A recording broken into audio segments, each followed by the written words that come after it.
Ils ont été déployés à des milliers de kilomètres de chez eux, parfois au péril de leur vie. Raconte-moi une OPEX leur donne la parole. Il y a une particularité chez nous également, c'est qu'on est tous passés sur les mêmes obstacles au stage commando. On a tous fait les mêmes sélections, qu'on soit matelot en rentrant sous-officier ou officier. Et donc chacun a, dès qu'il arrive en commando, une totale légitimité. Il n'y a pas de transverse, il n'y a pas de transfuge. Tout le monde est passé au stage commando à Lorient. Donc ça veut dire déjà qu'on peut se faire confiance mutuellement. On a tous été sélectionnés. Et après, on s'entraîne énormément ensemble. Et la force du groupe compose beaucoup la force individuelle de chacun. C'est la date anniversaire aujourd'hui de la mort d'un de mes camarades en Afghanistan. Et ce qui nous a permis de passer cet événement tragique en plein milieu de mission, c'est la force du groupe. Le fait que quand on est rentré sur base, chacun n'est pas allé dans sa chambre, dans sa tente, s'isoler. On s'est tous retrouvés à la descente de l'hélicoptère. On s'est tous retrouvés ensemble. On a bu un coup, on a discuté, on a débriefé. Et je pense que c'est ce qui nous a permis de nous reconcentrer, enfin en tout cas d'expurger un peu tout le côté négatif, même si c'est difficile. Et puis la mort d'un camarade ne s'admet jamais. Mais en tout cas, c'est la force du groupe permet aussi, dans ce genre de situation, de se remobiliser et puis d'être capable, une semaine plus tard, de reconduire des opérations. Dans cette nouvelle série de l'Office national des combattants et des victimes de guerre, de grands témoins d'opérations extérieures répondent aux questions de jeunes lycéens et collégiens. Qui sont-ils ? A-t-on peur quand on part en mission ? Comment se passe le retour ? Et quel est le rôle de l'ONAC-VG dans la reconnaissance de leur engagement ? Autant de questions auxquelles ils répondent avec sincérité, émotion parfois, qui permettent de raconter les histoires d'hier pour sensibiliser les générations de demain. Du désert du Sahel aux montagnes afghanes, de la jungle africaine aux vallées des Balkans, ils ont tous à cœur de nous transmettre leur vécu des OPEX sur lesquels ils ont été déployés. Un moment d'intimité où ils se livrent sans phare et qu'ils souhaitent partager au plus grand nombre. Nous vous souhaitons une bonne écoute.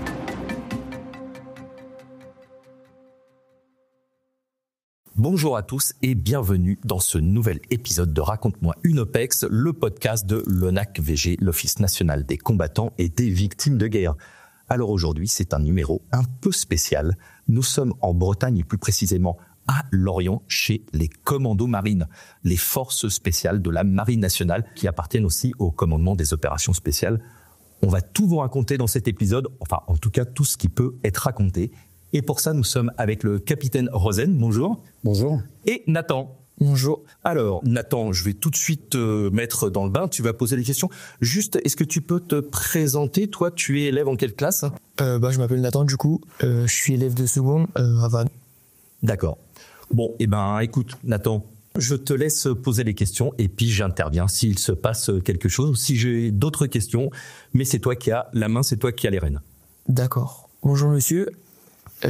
Vous vous êtes engagé à quel âge et qu'est-ce qui vous a attiré dans l'exigence unique des commandos marines ? Alors, je me suis engagé à 20 ans, après mon cursus scolaire normal. Ce qui m'a attiré initialement, c'est le fait d'avoir une spécialité dynamique ou un métier dynamique ancré vers les opérations. Également aussi, très bêtement, en étant jeune, de pouvoir faire des activités physiques, du sport. Plus largement, celui d'appartenir à une unité un peu particulière, une unité d'élite, et puis j'avais encore très peu d'expérience forcément et très peu de visuel sur ce que j'allais faire pendant ma carrière, mais savoir que je pouvais mener des opérations particulières et puis au final servir mon pays sur des opérations spéciales. Vous aviez déjà entendu parler de la Marine nationale ou pas du tout ? Alors, étant né à Lorient, forcément, je connaissais assez bien le sujet, ou en tout cas j'avais un aperçu du sujet Marine nationale global. À vrai dire, je pensais m'engager à peu près depuis mes 13-14 ans. Puis un jour, j'ai découvert le métier de commando marine, ou en tout cas la spécialité de fusilier marin commando. Et à partir de ce moment-là, j'ai su que c'était ce que je voulais faire dans l'armée française. D'accord. Qu'a pensé votre entourage quand vous avez annoncé que vous vous êtes engagé ? Comment a-t-il évolué dans sa perception de votre engagement au fil du temps, en particulier après vos premières missions ? Alors, mon père était clairement contre mon engagement dans les commandos marines, puisque lui, originaire de Lorient, il n'avait pas vraiment d'affinité dans ce milieu, n'avait pas de copains commando. Ma mère m'a dit fais ce que tu veux et fais surtout ce qui te plaît, c'est le plus important. Mon père n'a pas eu le temps, il est décédé assez tôt, il n'a pas eu le temps de voir ma carrière se dérouler, mais ma mère a toujours gardé un esprit très positif envers mon engagement, envers les missions et envers mon métier. Bon, même si par définition on ne parle pas beaucoup de ce qu'on fait, notamment forcément en opération, mais le ressenti global de mon entourage était plutôt bienveillant et plutôt en soutien de ce que je faisais. Pouvez-vous nous parler de votre parcours militaire ? Y a-t-il un moment précis de votre formation où vous avez ressenti que vous étiez prêt à devenir commando ? Alors, je me suis engagé en mars 1992. J'ai été breveté début décembre de la même année. Donc, 9 mois à peu près pour arriver à avoir mon béret vert. Je dirais que jusqu'au dernier jour de mon stage commando, j'étais pas sûr que j'allais le réussir, que j'allais en sortir. À l'époque, les gens se faisaient éliminer jusqu'au dernier jour. C'est d'ailleurs encore le cas. Il n'y a pas de moment précis où je me suis dit, hormis quand nous marchions au pas vers le plateau d'appel de l'école de fusiliers marins pour recevoir nos bérets, il n'y a aucun moment où je me suis dit, ça y est, c'est gagné et je vais devenir commando. C'est une lente montée en gamme quand on arrive le premier jour dans la marine et au bout de 2 mois de classe, le premier jour à l'école des fusiliers marins, on n'a franchement aucune certitude. La boule au ventre, très clairement, comme pour n'importe quelle rentrée d'ailleurs dans tout milieu. Et puis c'est simplement, on prend un peu de maturité, d'expérience, de recul au fur et à mesure du temps. Et à la fin, c'est quand la délivrance arrive, on est forcément fier, content que ça s'arrête également pour la période de formation. Mais il n'y a pas de moment précis où j'ai pu me dire, ça y est, je vais y arriver, tout va bien se passer. Ça dure combien de temps le stage commando ? Alors à l'époque, c'était 7 semaines, avec 3 semaines de présélection. Aujourd'hui, c'est plus long parce que le métier de militaire, le métier de commando a beaucoup évolué techniquement et tactiquement. Et donc la formation, ou la sélection a la même durée d'à peu près 3 semaines. Le temps de formation derrière est plus long. Donc moi à l'époque 7 semaines et puis maintenant les jeunes il faut à peu près 12 semaines pour sortir et obtenir le béret vert sur la formation complète commando. Parce qu'il y a plus de matériel, il y a des techniques aussi peut-être qui ont évolué. Oui tout à fait, le métier est donc 32 ans plus tard, j'ai vu toute l'évolution. Le métier est beaucoup plus technique et beaucoup plus compliqué qu'il y a 32 ans. Il reste tout aussi rustique, tout aussi mental, tout aussi physique. Il y a beaucoup plus de technique qu'à mes débuts dans l'institution. Juste, pardon Nathan, je te relaisse la main, c'est promis. Moi, comme beaucoup de gens, j'ai regardé les nombreuses émissions qu'il y a sur la formation des commandos marines avec quelques têtes qu'on voit de manière récurrente. C'est vrai ce qu'il y a dans ces émissions, le bac d'eau froide, la cuve où on passe les week-ends, tout ça, c'est pas un mythe ? Non, tout à fait, tout est vrai. On ne crée rien de particulier pour les reportages, les multi-reportages. Sur mon affectation précédente, j'étais directeur adjoint au département commando à l'école des fusiliers marins, donc j'ai vu de visu 30 ans plus tard que le stage commando actuel est ressemblant à celui que j'ai fait moi à mes débuts. J'ai participé aussi au tournage d'une émission. Je n'ai rien organisé de particulier par rapport à ce qui se fait d'habitude et l'émission retranscrivait exactement ce que font les stagiaires et quelle est la réalité du stage commando. Qu'est-ce que ça signifie le béret chez les commandos marines ? Je pense que c'est un morceau de fierté de savoir tout ce qu'on a, tous les sacrifices physiques, toute la difficulté qu'on a subie pour l'obtenir. Donc ça doit être un morceau de fierté, ça doit être aussi... il faut quand même garder beaucoup d'humilité sur tout ce qu'on fait. Le béret vert, ça ne transforme pas les gens en champions du monde. Ça en fait simplement des gens qui ont été sélectionnés, qui ont prouvé certaines choses, qui ont gagné grâce à ça le droit de mener des opérations spéciales, de faire des choses particulières. Mais ça doit être un signe de rigueur. Ça impose d'être, comme on le dit en fin de stage commando à nos jeunes à qui on remet le béret, on peut en être fier, mais il faut surtout en être digne. Et donc ça implique et ça oblige à de la rigueur personnelle, à de la rigueur individuelle et à être au niveau de ce qu'ont fait nos anciens pour ne pas galvauder le béret vert. Quelles ont été les spécialités que vous avez exercées ? Alors forcément, au bout de 30 ans de carrière, j'ai fait beaucoup de choses différentes. J'ai été en escouade Palmer, j'ai fait de l'assaut à la mer, j'ai fait le cours chuteur opérationnel en 1996. Donc je suis parachutiste assez tôt. Je suis chef de mission commando, chef de raid commando. Enfin, j'ai beaucoup de qualifications, pas plus que mes collègues, mais un des attraits justement de ce métier, je pense, c'est déjà qu'on évolue dans les 3 dimensions, donc terre, air, mer. On est tous parachutistes. On fait des missions également sur des théâtres d'opérations extérieurs type bande sahélo-saharienne et on agit forcément en mer puisque c'est notre cœur de métier. Donc justement, au-delà des spécialisations, c'est toutes les qualifications qu'on obtient, toutes les compétences qu'on obtient dans plein de métiers différents, armement par exemple, explosif, qui fait l'attrait du métier, puis le fait que moi perso, au bout de 32 ans, je ne ressens pas de routine et de lassitude, et je suis toujours passionné par mon métier. C'est ce qui fait quand même un petit peu, j'ai l'impression, la particularité des commandos marines. Alors, il y a dans d'autres forces spéciales des sections nautiques et autres, mais vous avez vraiment cette capacité d'intervenir en pleine mer, mais vous êtes largué d'un avion, vous évoluez à terre, comme vous venez de le dire à l'instant, en plein milieu du désert. C'est complet, un commando marine quand même. C'est très complet, il y a beaucoup de choses à apprendre, beaucoup de compétences à maintenir, parce qu'au-delà de les acquérir, après il faut les maintenir à un bon niveau opérationnel.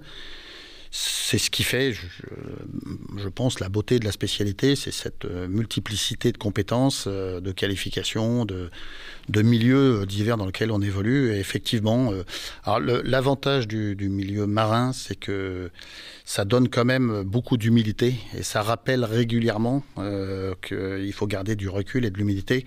Quand on rentre à 6h du matin, tout mâchouillé par l'océan Atlantique après une nuit en mer, généralement, il n'y a plus de champion du monde. Quand l'océan nous recrache sur le ponton à la fin de la nuit, tout le monde a retrouvé un bon niveau d'humilité. Et ça permet une capacité de remise en question, je pense, récurrente et qui nous permet si ce n'est de progresser, mais au moins de rester au niveau d'excellence qu'on doit maintenir. Quelles sont les spécificités du commando Pontchardier dans l'environnement de la Fort Fusco ? La grande spécialité du commando Pontchardier, c'est le soutien, la mise en place et le déploiement de tous les vecteurs pour la Fort Fusco. Et puis, certains domaines d'expertise particuliers dans les radios, dans l'armement, dans des domaines purement techniques. Les 3 escouades principales, ou en tout cas les plus nombreuses, mettent en œuvre justement tous les vecteurs de mise en place. Donc l'escouade mer pour toute la partie maritime et les embarcations d'assaut, par exemple. L'escouade 3D pour la partie para et l'escouade terre pour tous les véhicules d'intervention, notamment pour les théâtres africains. Donc c'est vraiment la spécificité du commando, c'est cette mise en œuvre des vecteurs au profit des commandos et puis ce soutien des commandos dans des domaines très techniques sur, justement, on en parlait précédemment, sur des compétences techniques très particulières que les commandos, comme l'ensemble des forces armées, comme les autres forces spéciales, ont acquis depuis 30 ans en montant en gamme à chaque fois sur les radios, sur le numérique, sur l'armement et sur des choses très spécifiques. Juste pour remettre un petit peu, pour que les gens puissent bien comprendre, Pontchardier, c'est un commando qui est assez récent. 2015. Il y a d'autres commandos qui ont d'autres spécialités aussi. Oui, alors vous avez en gros 4 commandos d'assaut qui font le cœur des commandos marines. 4 commandos d'assaut, un commando d'action subaquatique et puis un commando de commandement et d'appui opérationnel qui est le commando Kiefer, lui créé en 2008. Qui est celui sans doute dont le grand public entend le plus souvent parler au vu de son histoire qui date de la Deuxième Guerre mondiale. Et donc Pontchardier, au final, le dernier créé en 2015. Pour à chaque fois des besoins très spécifiques qui ont été exprimés ou en tout cas étudiés au fil des années. Et à un moment, la marine et le commandement des commandos s'est dit, là, on a non pas un déficit capacitaire, mais en tout cas, il faut qu'on regroupe certaines capacités supplémentaires dans une unité particulière. Et à chaque fois, ça a été l'occasion de créer, à ISO périmètre RH d'ailleurs, sans augmenter le volume global des combattants commandos, le commando Kiefer et puis ensuite, enfin, le commando Pontchardier. Pouvez-vous nous expliquer quel est le rôle d'un chef escouade de mer ? Ça fait 4 mois que j'ai pris mon rôle, donc je ne connais pas encore tous les tenants et les aboutissants, donc j'espère que je les maîtrise bien. Le but, il y a 2 grandes facettes dans cette escouade. C'est d'une part, sur les embarcations légères, fournir aux commandos des embarcations de taille assez petite, qui permettent malgré tout de faire des raids de longue distance, de l'infiltration jusqu'à la frange côtière, dans des conditions de discrétion qui correspondent aux missions des commandos. Ça, c'est le premier métier, embarcation légère, mise en place de commandos. Et puis, la deuxième capacité, c'est les embarcations d'assaut, donc les embarcations rapides commandos, qui vont permettre de soit faire de la mise en place lointaine, éventuellement pour déposer les petites embarcations dont je parlais avant, soit pour faire du contre-terrorisme maritime, ou en tout cas de l'assaut de vive force à la mer, avec des embarcations lourdes, puissantes, qui sont capables d'être stables en mer et puis d'emmener une dizaine de commandos pour faire des opérations de lutte contre le narcotrafic, de lutte anti-piraterie et, in fine, pour la partie la plus haute du spectre, l'assaut de vive force sur des navires à passagers. C'est un poste d'officier. Hein. Tout à fait, c'est un poste d'officier. Je suis le seul officier dans mon escouade. Voilà. Vous êtes officier depuis combien de temps ? Pas très longtemps. J'ai longtemps été officier marinier et officier marinier supérieur, donc sous-officier. Ça fait 7 ans que je suis officier. Alors maintenant, on a un petit peu le visuel sur le personnage, sur qui vous êtes et ce que vous avez fait, enfin le parcours et aujourd'hui votre fonction. On va rentrer un petit peu dans le vif du sujet et comme je disais en introduction, évidemment avec toutes les limites que l'action spéciale impose dans le fait d'en parler, évidemment, et on le comprend et je pense que les gens qui nous écoutent le comprennent. Donc on va parler des OPEX, je pense que vous en avez fait quelques-unes et Nathan, je te relaisse la main pour reprendre là-dessus. Est-ce que vous pouvez nous raconter votre premier OPEX ? A-t-elle changé votre perception du métier et de ses enjeux Oui, dans le mi-temps des années 90, j'ai été projeté avec mon commando au Congo-Brazzaville, suite à des événements dans la capitale de ce pays. J'avais fait auparavant des missions, mais purement marines en haute mer. Donc c'était, je pense, la première fois que j'ai été projeté vraiment, hormis des séjours en Afrique sur des phases d'entraînement. C'était la première fois que j'ai été projeté vraiment en OPEX. J'avais, je pense, 25 ou 26 ans, 24 ans, je crois. Donc encore assez jeune, déjà en âge et puis dans l'institution. Je me rappelle très bien le départ, puisqu'on est parti sur alerte en 24 heures. En fait, on a tout préparé notre matériel dans la nuit. J'ai vu ma future épouse vite fait à la porte de la base navale pour l'embrasser et puis lui dire que je ne savais pas quand est-ce que je rentrerais. Puis alors, différence de notre époque, il n'y avait pas de téléphone portable, pas d'internet. Donc quand on partait dans ces années-là, on partait sans savoir quand est-ce qu'on allait passer, ne serait-ce qu'un coup de fil simple. Ça n'a pas vraiment changé ma perception du métier. Ce qu'il faut voir, je pense, dans le monde militaire, mais également, et peut-être encore plus dans le monde des forces spéciales, c'est qu'on fait partie d'un groupe, d'une escouade, d'un commando, que donc il y a toute une organisation autour, toute une hiérarchie forcément, mais surtout toute une organisation qui fait que ça dégage beaucoup d'exigences, mais aussi beaucoup de bienveillance, notamment vers les plus jeunes. Que donc, quand on est jeune comme ça, peu expérimenté, on part encadré par des gens plus anciens, plus expérimentés, et que donc on ne part pas vraiment à l'aventure sans avoir de cadre. Et moi, je suis parti avec beaucoup d'excitation, sans inquiétude en fait, parce que je savais que je faisais partie d'une escouade qui tournait bien, que j'avais des bons gradés, que j'étais entouré par des gens compétents, bienveillants. Et puis, in fine, quand on s'engage, je pense, dans l'armée, notamment dans les forces spéciales, le but final, c'est de partir en opération et d'être avec son groupe et puis de faire, en tout cas de faire des missions du plus haut niveau possible. Est-ce qu'on se dit justement, là, la première OPEX, alors je ne sais pas si c'est dans l'avion ou en descendant de l'avion, quand on prend la chaleur en arrivant, est-ce qu'on se dit, bon allez, ça y est, là j'y suis, enfin ? Oui, on se le dit même à 35 ans ou à 45 ans d'ailleurs, alors sans doute plus à 24 ans sur la première opération, mais il y a... Alors, pour ce coup-là, non, mais souvent, quand on part en PEX, il y a quand même une bonne préparation en amont. Entre 3-4 semaines avant, on sait déjà quand est-ce qu'on part. Il y a toute une montée en gamme, matériel, logistique, on est projeté. Et puis, quand on arrive... Mais effectivement, il y a le fait d'arriver sur place, enfin d'y être, et puis de commencer à vraiment bosser. Il y a beaucoup de concentration qui remplace assez rapidement l'excitation du départ et de l'arrivée. Beaucoup de concentration, beaucoup de choses à prendre en compte. Alors, beaucoup plus d'ailleurs maintenant que quand j'ai fait ma première OPEX, où on partait avec assez peu de renseignements et puis de manière moins briefée, je pense, que maintenant. Mais oui, effectivement, le premier jour, c'est sympa. Et puis, c'est très égoïste un petit peu de dire ça, mais je pense qu'on décroche aussi beaucoup de la routine quotidienne, de plein de contingences très françaises, entre guillemets, et in fine, on est concentré entièrement sur la mission et le métier.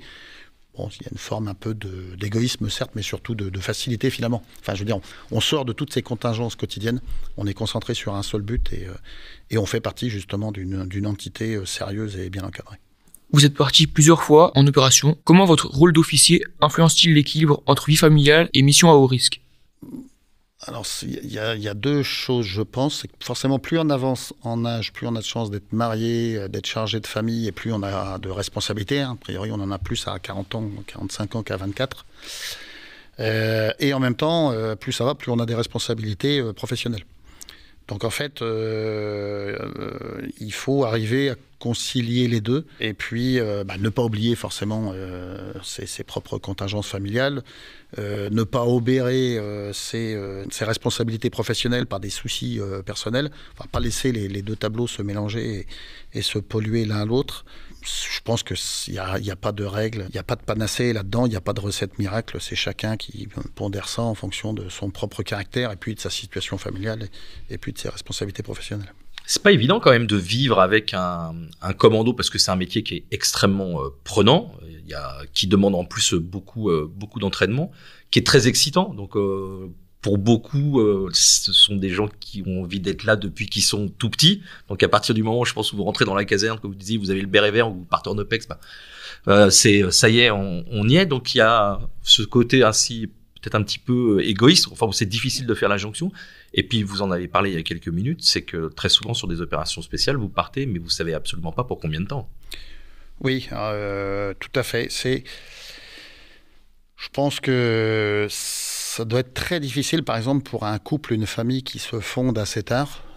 J'imagine, par exemple, un couple qui se forme à 35 ans et la femme qui découvre ce milieu particulier, puis c'est les exigences surtout de ce boulot particulier, ça va être difficile à prendre en compte. Moi, je me suis mis en couple très tôt dans ma carrière. Donc, ma femme s'y est habituée, je pense, tant bien que faire se peut au fil du temps. Après, ça dépend beaucoup des caractères de chacun, de la relation dans le couple et dans la famille. Mais effectivement, comme vous avez dit, ce qu'il ne faut pas, c'est... Il faut garder beaucoup de recul là-dessus et ne pas polluer l'un des deux milieux, familial ou professionnel, par les problèmes de l'autre. Moi, j'ai fait ça assez naturellement. J'ai jamais eu de gros problèmes de ce côté-là. Il y a une forme d'égoïsme, certes. Il y a aussi une forme de stabilité induite par le fait d'avoir une famille qui est importante, puisque quand on revient d'une opération assez difficile, je pense que c'est plus facile de se réinscrire dans une vie familiale posée avec les responsabilités, les contingences purement matérielles que ça impose, plutôt que de se retrouver célibataire chez soi tout seul en rentrant d'opération. Donc il y a un côté complication, le fait d'avoir une famille, mais il y a un côté aussi refuge, entre guillemets, mental, moral, au retour de mission. Est-ce qu'il y a eu des opérations plus difficiles que d'autres, plus marquantes, comme par exemple la prise d'otage du Ponant en 2008 ? Oui, bien sûr, parce que sur le Ponant, il y avait 30 otages. Donc à partir du moment où on est missionné sur ce type d'opération, la priorité finale devient la vie des otages et de les récupérer dans les meilleures conditions possibles. Oui, opération très marquante parce que là, pour le coup, on est parti en 3 heures. Enfin, en tout cas, on a appris l'opération un vendredi midi à Djibouti où on était prépositionné. Puis on a sauté en parachute le lendemain matin. On a préparé tout le matériel. On a décollé dans la nuit avec l'avion des forces françaises à Djibouti. Et on a été parachuté en mer au petit matin pour être récupéré par un bateau de la Marine nationale. Et ensuite, pendant une semaine, on a suivi la cible avec les otages à bord. Enfin, oui, ça a été une très grosse période de concentration, de stress dans le sens vie des otages. Et puis, jusqu'au moment de la libération. Donc, oui, c'est une opération très marquante. Elle s'est bien terminée, puisqu'au final, tous les otages ont été libérés sains et saufs. Donc ça reste une opération marquante, mais en tout cas sur un final très positif. Il y a eu d'autres opérations comme ça, qui, sans forcément rentrer dans le détail bien évidemment, où le Ponant, ça a vraiment été Alors c'était la deuxième mission que je faisais en tant que chef de mission commando. Vu qu'on est parti en très petit détachement, j'étais numéro 2 de l'opération, en tout cas du détachement dans lequel j'étais binômé avec mon commandant. Oui, c'est une opération marquante. Et puis après, alors même si on ne le savait pas au début, mais il y a tout l'aspect médiatique derrière. Ça a été très médiatisé. Qu'on a eu au retour et qu'on a compris au retour. Après, j'ai fait des opérations plus compliquées, plus offensives, entre guillemets, qui ont été plus compliquées. Enfin, voilà.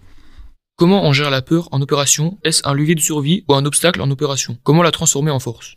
Alors c'est un peu l'objet des sélections commando dont on parlait il y a quelques minutes, que j'avais pas intuité moi quand j'étais stagiaire au stage commando, parce que j'avais d'autres choses à penser, que j'ai beaucoup compris en étant justement directeur adjoint au stage commando.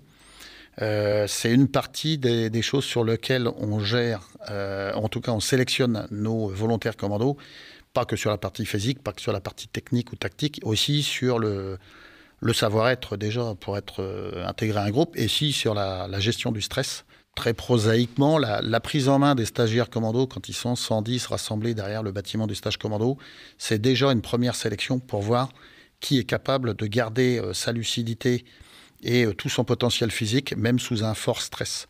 Donc sortir à 20 instructeurs en veste anglaise et mettre la pression tout de suite sur les élèves, c'est déjà forcer certains à dévoiler leur manque de résistance au stress, qui fait qu'en fait, ils vont rater les tests commando derrière. Je parle de ça parce que ça veut dire que derrière, une fois qu'on les a sélectionnés là-dessus, alors pas que sur ce fait précis très particulier, mais sur après toute la difficulté des entraînements derrière, et en tout cas des épreuves de sélection, à tout niveau d'emploi, parce qu'on le refait aussi sur les chefs d'équipe, sur les chefs de groupe, en briefing et sur le terrain lors des entraînements, ça permet en fait de sélectionner les gens et en tout cas de penser et d'essayer d'avoir des gens qui sont capables de résister justement à ce stress en opération, de garder lucidité et maîtrise de soi.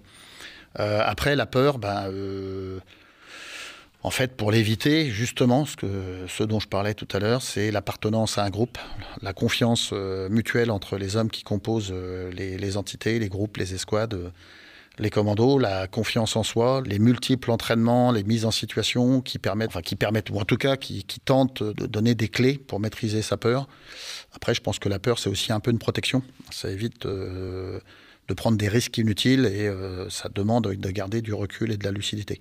L'intelligence de situation en opération, et notamment dans les cas les plus critiques, c'est quand même, au-delà, en plus des entraînements et des sélections, c'est aussi ce qui permet d'assurer des missions dans des bonnes conditions de sécurité.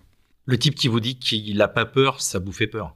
Oui, très clairement, je ne pense pas que c'est un gars qu'on va garder. On est très bien soutenu par le service de psychologie de la marine pour estimer les caractères des gens et puis leur potentiel, justement leur potentiel à résister au stress et aux conditions mentales d'une opération à haut risque. Il n'y a pas de solution ultime une fois de plus, mais clairement, quelqu'un qui n'a pas peur, c'est quelqu'un qui potentiellement prendra des risques inutiles pour lui-même et pour son groupe. Donc, c'est pas ce qu'on recherche du tout. Je reviens juste sur un petit point et après, je te relaisse la parole, Nathan. On n'en a pas beaucoup plus parlé que ça, même si je l'entends en filigrane dans certains de vos propos. C'est le groupe. Chez les commandos, on est sur des petits groupes, clairement. Des gens, pour certains, avec qui vous avez grandi, entre guillemets, dans la vie de commando depuis le stage. C'est quelque chose de particulier. Il y a un sentiment... alors on entend souvent parler de deuxième famille, évidemment, à l'armée. Mais est-ce que quand on est comme ça, que quelques-uns à être tout le temps en entraînement, à être déployés sur des opérations qui sont des fois extrêmement compliquées, extrêmement denses, ça crée quelque chose d'un peu à part? Oui, ça crée très clairement des relations très fortes entre les hommes, une symbiose en opération, une confiance mutuelle qui est certainement un des ciments du groupe et une des clés pour affronter justement les peurs individuelles. C'est ce qui fait, je pense, y a une particularité chez nous également, c'est qu'on est tous passés sur les mêmes obstacles au stage commando, on a tous fait les mêmes sélections, qu'on soit matelot en rentrant sous-officier ou officier. Et donc chacun a, dès qu'il arrive en commando, une totale légitimité. Il n'y a pas de transverse, il n'y a pas de transfuge. Tout le monde est passé au stage commando à Lorient. Donc ça veut dire déjà qu'on peut se faire confiance mutuellement. On a tous été sélectionnés.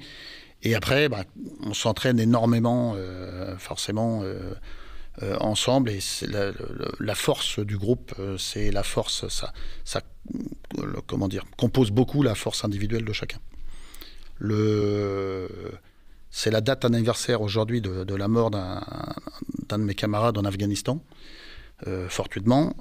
Et ce qui nous a permis de passer cet événement tragique en plein milieu de mission, c'est la force du groupe, le fait que quand on est rentré sur base, chacun n'est pas allé dans sa chambre, dans sa tente, s'isoler. On s'est tous retrouvés à la descente de l'hélicoptère, ou en tout cas avec les moyens avec lesquels on est rentré. On s'est tous retrouvés ensemble, on a bu un coup, on a discuté, on a débriefé. Et je pense que c'est ce qui nous a permis de nous reconcentrer, enfin en tout cas d'expurger un peu tout le côté négatif, même si c'est difficile. Et puis la mort d'un camarade, ça ne met jamais. Mais en tout cas, la force du groupe permet aussi, dans ce genre de situation, de se remobiliser et puis d'être capable, une semaine plus tard, de reconduire des opérations. En quoi les OPEX constituent-elles l'aboutissement de l'entraînement militaire? Que signifie-t-elle pour un officier de votre niveau? C'est comme, je vais faire un pendant peut-être un peu fragile, mais c'est comme faire partie d'un club de foot et ne jamais jouer le dimanche. Concrètement, l'entraînement est très exigeant, l'entraînement est très redondant parfois, on répète beaucoup les mêmes gestes, les mêmes mises en situation, et puis derrière il faut de la réalisation en fait, sinon ça crée des frustrations. C'est important qu'on parte régulièrement en mission, et puis le niveau d'exigence qu'on s'impose en mission, ça permet aussi de progresser, aussi d'avoir du retour d'expérience, de débriefer ensuite, et puis de progresser, je pense, dans nos compétences et nos capacités. Et puis en plus... Vous, c'est même pas de la Ligue 1, c'est de la Champions League que vous jouez. Oui, je ne suis pas beaucoup l'actualité du foot, mais on peut peut-être utiliser cette métaphore. Très bien. On va maintenant passer sur la dernière partie qui nous amène pour ce podcast Raconte-moi une OPEX. Donc, vos liens avec l'ONAC VG, votre statut de combattant, puisque vous êtes ressortissant de l'ONAC VG, évidemment. Nathan, c'est à toi. Vous êtes ressortissant de l'Office national des combattants et des victimes de guerre. Comment et quand avez-vous entendu parler la première fois de l'Office? Alors je pense que c'est justement en rentrant de ma première OPEX dont je parlais précédemment, où en fait j'ai reçu un document de l'ONAC me disant que j'avais le droit à l'attribution de la croix du combattant. Donc du coup je me suis intéressé au sujet. Alors à l'époque il n'y avait pas internet, donc il fallait creuser un peu plus que maintenant. Je n'ai pas tapé sur Google. J'ai lu tous les papiers de l'ONAC, et puis j'ai compris qu'il y avait des gens qui s'investissaient dans le soutien aux anciens combattants, dont j'avais entendu parler forcément, mais plus dans les thèmes Première, Deuxième Guerre mondiale, et que j'ai fait la démarche pour obtenir la croix du combattant et la carte associée. Vous sentez-vous, en tant qu'ancien combattant, entre guillemets, une responsabilité vis-à-vis des plus jeunes? Oui, bien entendu, d'autant plus, c'est à mettre en corollaire avec ma fonction actuelle et la fonction au-delà d'officier, de gradé dans l'armée française et notamment dans la marine et dans les commandos. C'est aussi un des avantages d'ailleurs de ce métier, c'est qu'il y a un brassage intergénérationnel assez intéressant et puis qui permet de rester jeune et en tout cas de se sentir jeune, on va dire ça comme ça. Parce que j'ai actuellement des gens qui ont 19 ans sous mes ordres, j'en ai qui ont 45 ans. Et oui, dans mon métier, j'ai une responsabilité envers les jeunes et puis envers les plus jeunes. Et oui, parce que pour les plus jeunes combattants, j'ai une certaine expérience. J'ai vécu des choses exaltantes en mission, en opération, des choses dramatiques également.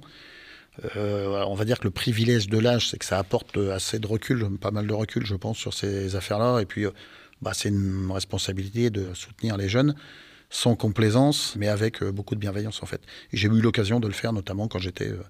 justement à l'école des fusiliers marins, au contact des plus jeunes et notamment des volontaires commandos. Vous parliez là justement de la formation. Tout à l'heure, Nathan, tu posais la question sur la fierté de porter le béret. Alors, dans toutes les armées, de toute façon, l'histoire est importante et d'apprendre de ces anciens et en tout cas garder cette mémoire. J'ai l'impression que chez les commandos marines, vous parliez d'ailleurs de l'histoire du commando Kiefer, c'est quelque chose de très très important. Ça fait partie en fait du package. Non seulement la mémoire, mais de continuer en fait de la transmettre et que ce soit quelque chose d'extrêmement vivant. Oui, tout à fait. On a une amicale des fusiliers marins commandos, je pense, qui est très active et qui est associée à toutes les cérémonies de tradition qui ont lieu sur l'Orient ou aux alentours. On va tous les ans au 6 juin à Ouistreham, là où nos anciens ont débarqué avec le commando Kiefer, donc en Normandie. À cette occasion, d'ailleurs, on a 2 cérémonies de remise de béret vert par an à l'issue des stages commando opérateurs. Et celle de l'été se fait le 6 juin sur la plage de Ouistreham. Oui, c'est un lien très important. Je pense que c'est comme tout le monde, en fait. On a besoin de savoir où sont ses racines. Pour savoir où on va, on a besoin de savoir d'où on vient. Puis, on est effectivement raccroché à tous nos anciens, à leur histoire glorieuse, au débarquement. Il ne faut pas en tirer de vanité, parce que ce n'est pas nous qui avons débarqué, donc il faut garder beaucoup d'humilité là-dessus. Mais un peu comme je le disais tout à l'heure, il faut aussi être à la hauteur de ce qu'eux ont fait, dans des conditions beaucoup plus difficiles que ce que nous on fait actuellement en mission, très clairement. Donc ça rajoute de l'exigence qu'on doit faire et au respect de nos anciens. Quelles valeurs portées par l'Office sont pour vous essentielles dans la construction d'une mémoire collective ? Justement, c'est le fait de se souvenir des anciens et de soutenir tous les combattants, et même les plus jeunes, qui parfois peuvent être blessés. Je pense que c'est ça, souvenir et soutien, à mon avis, c'est les deux valeurs les plus importantes. Et puis l'abnégation pour s'impliquer dans ce domaine qui est un peu la même abnégation que le militaire qui s'engage pour son pays. On arrive sur la fin de ce podcast et moi j'ai une ou deux questions. On a des jeunes autour de nous, Nathan qui vous pose des questions. Est-ce que, si vous demandez, mais à quoi ça sert, même moi aujourd'hui en tant que jeune, comme on parle de ça, qu'on parle de cérémonie, qu'on parle de mémoire, qu'on parle d'anciens, alors que peut-être j'ai pas forcément envie de m'engager, vous pouvez lui répondre quoi ? Moi je suis rentré, j'avais 20 ans, je le disais tout à l'heure, un peu écervelé. Forcément à 20 ans. Forcément. Ceci dit, c'est bien aussi d'avoir de la fraîcheur d'esprit et de la jeunesse. Je suis rentré pas forcément au départ en mettant en avant en premier lieu mon engagement. Je voulais faire des choses, un boulot sympa qui bouge, appartenir à un groupe. Et puis au fur et à mesure du temps, je me suis rendu compte que derrière, notamment en OPEX, quand on porte secours notamment aux populations civiles, que derrière tout ça, il y a un vrai intérêt, un engagement vraiment fort moralement, au profit de son pays, mais aussi au profit de la protection des populations civiles, de l'assistance à des personnes en danger, et de l'amitié entre les militaires, entre les gens qui font partie du même groupe. Donc, moi, j'ai pas de leçon à donner, mais j'ai bientôt 53 ans, j'ai 33 ans de marine, et je viens tous les matins avec le sourire, et je suis content de venir tous les matins à mon boulot. J'ai aussi l'impression que mes hommes me voient arriver le matin en étant content que je sois là, donc c'est un beau boulot, c'est un beau métier. Et vous, alors justement maintenant avec ce recul et puis le fait d'avoir été à la formation des jeunes, est-ce que le sens de l'engagement, il a encore du sens aujourd'hui avec les jeunes ? Et puis si vous en croisez un là dans la rue à Lorient qui vous dit peut-être que pourquoi pas m'engager, mais vous allez lui dire quoi ? Je vais lui dire viens en fait. Une fois de plus, moi personnellement dire écoute, ça fait plus de 30 ans que je fais ça et je m'éclate tous les jours. Et puis surtout, réfléchis à tout ce que tu peux voir autour de toi. L'actualité internationale, je me rappelle, on reçoit tous les stagiaires commandos en entretien en 2e semaine de sélection pendant 10 minutes. Et je me rappelle d'un stagiaire qui nous a dit, moi j'ai jamais voulu m'engager en tant que militaire. Et puis j'habite Nice. Et le lendemain de l'attentat à Nice, j'ai décidé de m'engager en fait. Parce que je me suis rendu compte que certaines situations sont vraiment particulières et je me suis dit qu'il fallait que je serve à quelque chose et que je serve mon pays. Merci beaucoup Rosen, merci beaucoup Nathan, et puis merci à tous d'avoir écouté cet épisode jusqu'au bout. Alors bien évidemment, comme d'habitude, vous mettez 5 étoiles sur l'épisode, vous laissez des commentaires, alors supposé positif les commentaires, nous on aime bien, en tout cas on aime beaucoup vous lire et avoir vos retours, et puis on se retrouve très rapidement pour un nouvel épisode, et puis prochainement, bientôt, ça tire à sa fin, une nouvelle saison de Raconte-moi une OPEX, quelque part en France, je ne sais pas encore où. C'est ça aussi l'aventure à l'ONAC VG. Merci à vous encore. Merci. À très bientôt. Merci d'avoir écouté ce témoignage jusqu'au bout. Nous comptons sur vous pour liker, partager, commenter et noter cet épisode. Si vous aussi vous avez servi en OPEX, n'hésitez pas à vous rendre sur le site de l'ONAC VG pour à votre tour en devenir un des ressortissants. Toutes les informations sont à retrouver sur notre site en description de l'épisode. Nous vous donnons rendez-vous très vite pour un nouveau témoignage dans Raconte-moi une OPEX.